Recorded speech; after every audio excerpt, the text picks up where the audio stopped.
Matematika 6-7 klasė, pamoka trumpai, paprastai, aiškiai. Skaičiaus modulis. Ką vadiname skaičiaus moduliu?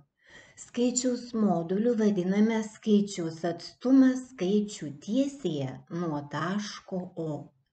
Šiuo atveju skaičiaus 2 pažymėtų tašku A modulis yra lygus 2, nes taško atstumas nuo taško O yra lygus 2. Užrašome, jog skaičiaus 2 modulis lygus 2. Skaičiaus -1 pažymėto tašku B modulis yra lygus 1, nes taško B atstumas nuo taško O yra lygus 1. Užrašome, jog skaičiaus -1 modulis lygus 1. Palyginkime modulius. Vienas kitam priešingų skaičių moduliai yra lygus.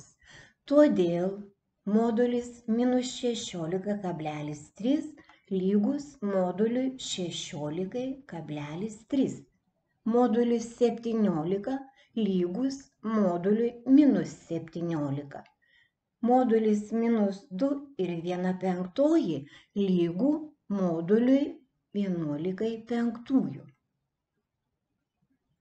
Modulis -5 daugiau negu modulis -4, bet -5 mažiau negu -4, nes paaiškink kodėl.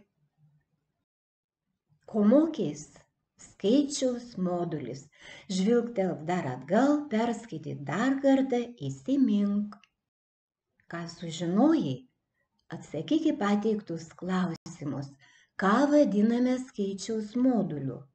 Kokie yra vienas kitam priešingų skaičių moduliai? Jei atsakei šiuos klausimus, tau puikiai pavyks atlikti užduotis.